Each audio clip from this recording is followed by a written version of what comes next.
Have you ever actually stopped to think about how many promises you make every single day? Seriously, from grabbing a coffee in the morning to mindlessly clicking I agree on some new app, our entire lives are basically built on a series of agreements. But here's the thing, which of those are just casual promises and which ones could, actually hold up in court?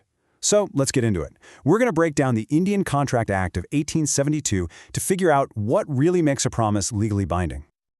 All right, let's start with something super simple. You promise a friend you'll treat them to dinner. You've made a plan, they've agreed, it feels like a deal, right? But is it a contract? Can they sue you if you cancel?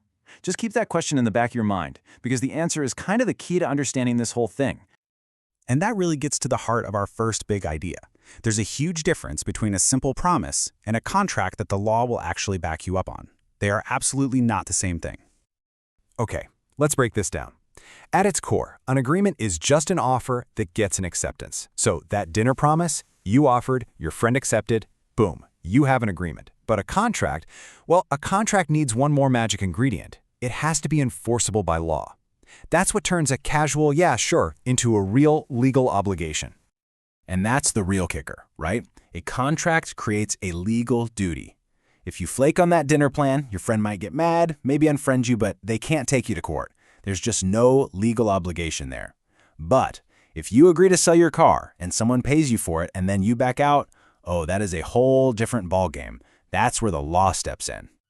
So if getting the law on your side is the final step, let's back up and look at the basic recipe for the first part, the agreement itself. And you know what?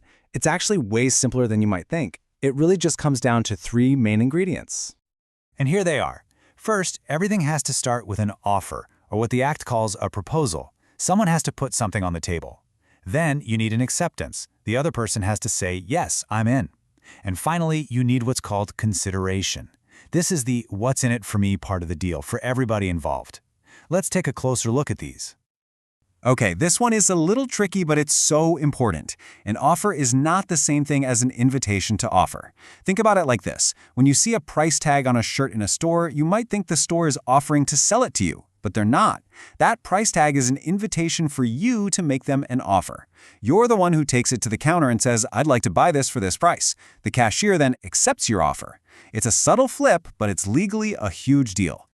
All right, next up, consideration. You might have heard the Latin phrase for it, quid pro quo. Something for something.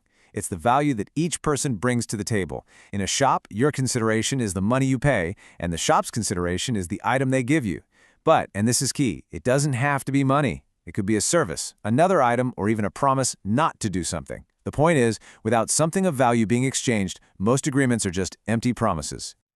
So there we have it, the basic formula for an agreement. You've got a clear offer, a solid acceptance, and some kind of consideration from both sides. But, and this is the million-dollar question, right? Does that mean we have a legally binding contract? Well, not quite. We're still missing a few things. So, how do we level up from a simple agreement to a full-blown, ironclad contract? For that, we need to add a few more essential ingredients. This is kind of the secret sauce, the stuff that gives it real legal muscle, and it's all laid out in Section 10 of the Act. These are basically the legal checkpoints. They make sure that the deal is fair, that it's for a lawful purpose, and that the people making it are, actually allowed to be making it in the first place. And here are the big ones. First, the parties have to be competent. That means they're adults and they're of sound mind. Second, the whole point of the contract has to be legal. You can't have a valid contract to do something illegal, obviously. And third, and this is probably the most important one, there has to be free consent. So what is free consent? Well, the fancy legal term is consensus ad idem, which really just means a true meeting of the minds. It means both of you are agreeing to the exact same thing in the exact same way, and you're doing it willingly. No one's being forced, no one's being tricked, you're both on the same page. Which leads to the next big question.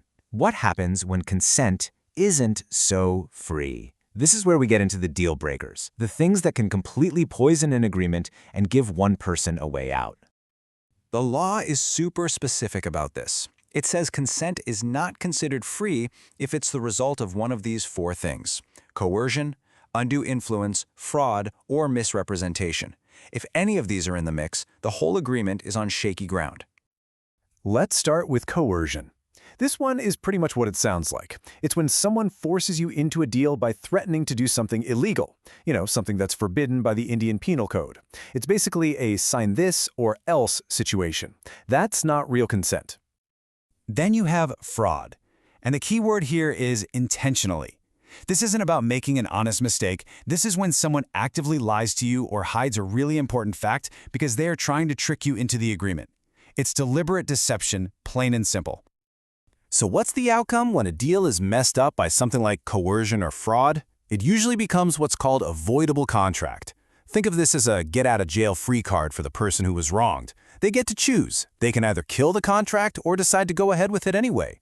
This is totally different from a void contract, which is basically dead on arrival. It's unenforceable from the start, as if it never even existed.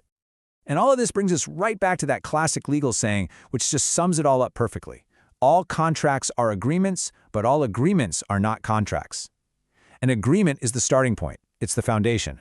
But only when you add in legal enforceability and all those other essential ingredients does it get to call itself a contract. So as we wrap this up, just think about this for a second. The Indian Contract Act was written way back in 1872. Today, we're making deals in DMs with digital signatures, and pretty soon we might have AI agents negotiating contracts for us. It leaves you with a really fascinating question, right? How are these old, timeless rules about offer, acceptance, and consent going to adapt to protect the kind of promises we'll be making tomorrow?